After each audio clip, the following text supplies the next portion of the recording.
E esse é um dos objetivos desse relatório, é informar sobre essas realidades.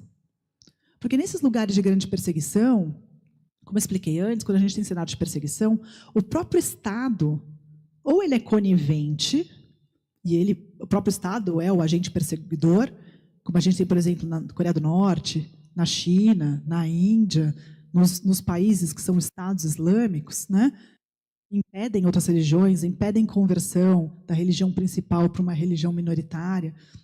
O próprio Estado é o perseguidor. Então, ou o Estado é o próprio agente, ou o Estado é fraco. A gente tem países, por exemplo, Burkina Faso, um país pequenininho, pertinho da Nigéria.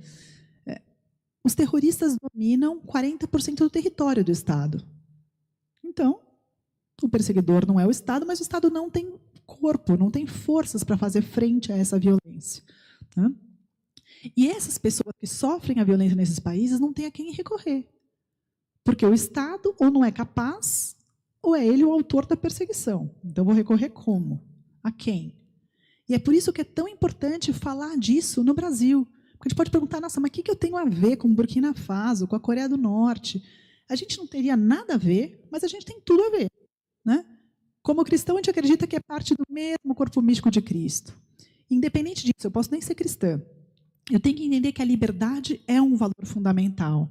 E se ela é violada, ela pode ser violada aqui, depois de amanhã. E eu só vou perceber que a água, né, vai chegando no pescoço. Né? Sabe aquela historinha do sapo na panela? Né? Você coloca uma água fervendo, coloca o sapo ali, o sapo pula rapidinho e vai embora. Você coloca o sapo na água fria e esquenta, liga o fogo, aquela água vai aquecendo e o sapo morre cozido. A liberdade religiosa é que nem esse sapinho na água fria. Ela não começa do dia da noite com uma perseguição violenta. Ela começa por pequenos atos de intolerância, que vão se tornando mais frequentes, mais comuns, ou silenciados pela mídia, ou ignorados pelas autoridades, e isso vai crescendo.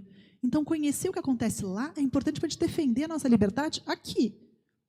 É importante para defender aqui, é importante para dar a conhecer nas esferas que a gente tiver que isso existe para quem está lá, né, para que isso chegue nos ambientes políticos, nos ambientes de relações internacionais, e que possa ser feito pressões a esses países que passem a reconhecer, porque o nosso desejo é que liberdade possa existir em todos os lugares do mundo. Né? E a gente tem ferramentas que são mais fracas ou mais fortes, dependendo da adesão a ela. Então, essa é a Erin. Ela não poderia ser uma estudante aqui da Uni.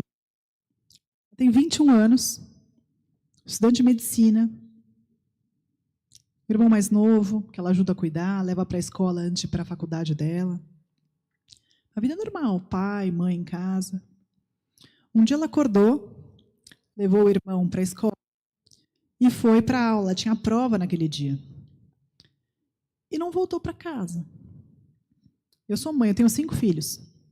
Se meus filhos não chegam em casa à noite, eu ligo, não atende. Espera um pouco, manda WhatsApp, vê o que acontece. Se está muito preocupado, liga para os amigos. Né? Aí, você viu na faculdade? Foi, não foi? Ninguém achava a Erin, ela não chegou na faculdade aquele dia.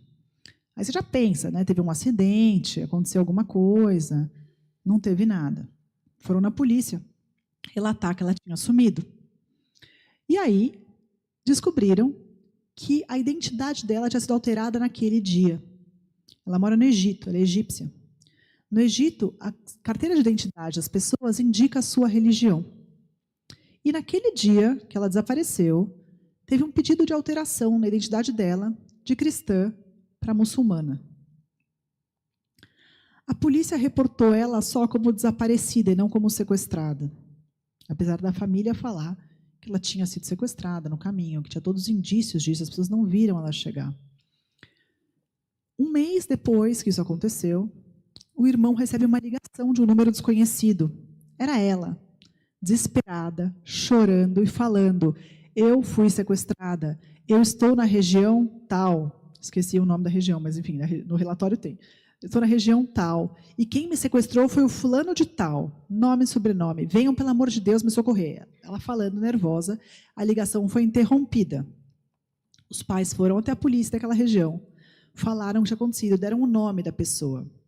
A pessoa foi procurada pela polícia, E a polícia voltou para os pais falando, olha, não tem nada de errado com a filha de vocês, melhor vocês não se envolverem, porque ela, por livre e espontânea vontade, casou com um muçulmano e se converteu. Agora ela está com ele. E proibiu qualquer contato da família com ela. Mesmo os pais falando que isso era totalmente desarrazoado, ela jamais sumiria no meio das provas da faculdade. Ela jamais faria isso sem levar nada da própria casa. Mas, até agora, ela está desaparecida. Sendo que os pais sabem onde ela está. É desse jeito que as meninas cristãs são tratadas no Egito. Como se elas não merecessem a atenção das autoridades,